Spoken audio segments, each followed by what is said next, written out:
नमस्कार, मैं हूं विशाल यादव। बंगाल में दोबारा वोटिंग शुरू हो गई है। जी हां, बंगाल में दोबारा वोटिंग शुरू हो गई है। प्रधानमंत्री नरेंद्र मोदी टेंशन में आ गए। दोस्तों, हम सभी लोगों को मालूम है कि ममता बनर्जी ने चुनाव में हार को स्वीकार नहीं किया है। ममता बनर्जी ने कहा कि मैं चुनाव हारी नहीं बल्कि हराई गई हूं और मैं दिल्ली की सरकार गिरा दूंगी।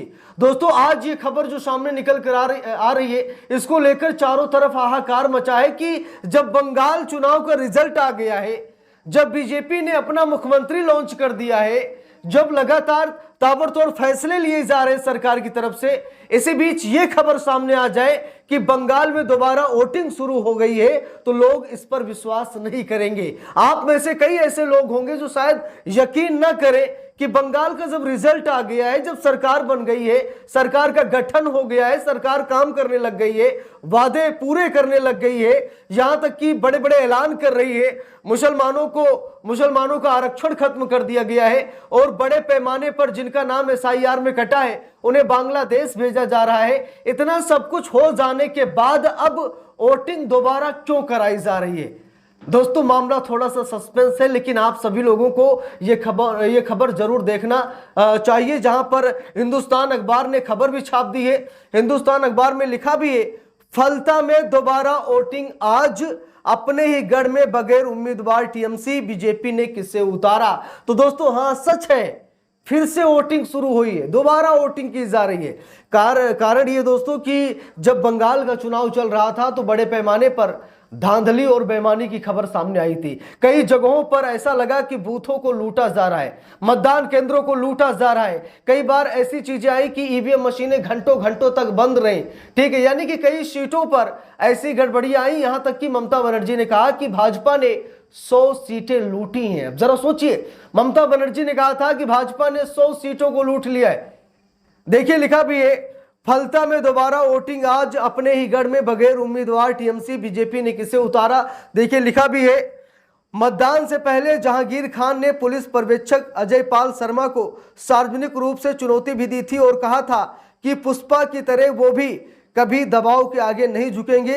हालांकि अब उन्होंने चुनाव से नाम वापस ले लिया है। देखिए, खबर में लिखा भी है, हाई वोल्टेज पॉलिटिकल ड्रामे के बीच पश्चिम बंगाल की फाल्ता सीट पर गुरुवार को दोबारा वोटिंग होने जा रही है।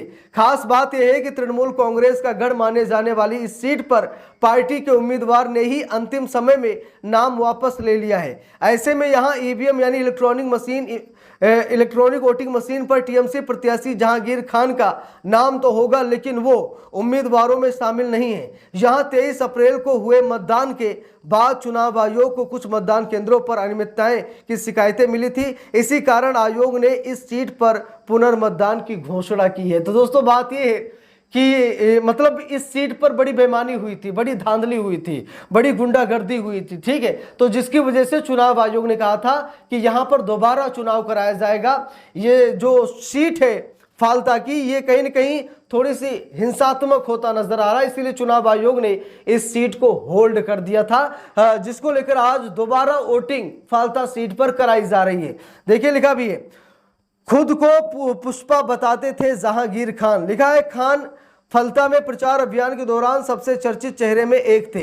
उन्होंने फिल्म पुष्पा के मुख्य किरदार के इर्द गिर्द अपनी छवि गढ़ने की कोशिश की थी और कई बार खुद को एक ऐसे व्यक्ति के रूप में पेश भी किया था जो दबाव के आगे नहीं झुकेगा। पूरे चुनाव प्रचार अभियान के दौरान खान ने पुष्पा के किरदार के दबंग अंदाज को अपनाया था और इस फिल्म का मशहूर संवाद पुष्पा झुकेगा नहीं बोला था। मतदान से पहले खान ने पुलिस पर्यवेक्षक अजय पाल शर्मा को सार्वजनिक रूप से चुनौती भी दी थी और कहा था कि पुष्पा की तरह वो भी कभी दबाव के आगे नहीं झुकेंगे। खान के चुनाव मैदान से पीछे हटने के बाद तृणमूल कांग्रेस के नेताओं और सोशल मीडिया उपयोगकर्ताओं दोनों ने ही कहा कि एक उम्मीदवार जिसने कभी न झुकने का वादा किया था अब खुद चुनाव मैदान से पीछे हट चुके हैं। तो दोस्तों, ये कहा जा रहा था कि जहांगीर खान जो कि टीएमसी के ही प्रत्याशी थे, ठीक है, ये फाल्ता सीट पर चुनाव लड़ रहे थे, लेकिन जब इन्हें लगा कि बेईमानी हो रही है, जब इन्हें लगा कि धांधली हो रही है, जब इनको लगा कि चुनाव हार जाएंगे क्योंकि बेईमानी से चुनाव लड़ा जा रहा है, तो इन्होंने अपने आप को पीछे कर लिया था। ठीक है, जिसके बाद बड़ा विरोध हुआ। सोशल मीडिया और पार्टी के लोग कहने लगे कि भाई ये तो पुष्पा झुक गया है, लेकिन अब फिर से वहां पर मतदान हो रहा है। देखिए लिखा भी है, डबल सुरक्षा के साथ हो रहा है मतदान। आयोग ने बुधवार को बताया कि मतदान से पूर्व सभी मतदान कर्मियों की तैनाती और सामग्री वितरण की प्रक्रिया फलता स्थित डिस्पर्सल सेंटर से सुचारू रूप से पूरी की जा रही है। मतदान दलों को समय पर बूथों की ओर रवाना किया जाएगा। चुनाव आयोग के अनुसार मतदान प्रक्रिया को शांतिपूर्ण, निष्पक्ष और व्यवस्थित ढंग से संपन्न कराने के लिए व्यापक सुरक्षा और निगरानी व्यवस्था की गई है। पूरे क्षेत्र में स्थिति पर सतत नजर रखी जा रही है ताकि किसी भी प्रकार की अव्यवस्था से बचा जा सके। सीपीएफ जवानों की तैनाती भी कराई गई है। देखिए लिखा भी है, राज्य के मुख्य निर्वाचन अधिकारी यानी सीईओ कार्यालय के एक अधिकारी ने बताया कि प्रत्येक मतदान केंद्र पर केंद्रीय सशस्त्र बल यानी सीपीएफ के 8 जवान तैनात किए जाएंगे। उन्होंने कहा कि 29 अप्रैल को हुए मतदान के दौरान प्रत्येक बूथ पर केवल 4 जवानों को तैनात किया गया था, यानी सुरक्षा डबल कर दी गई है।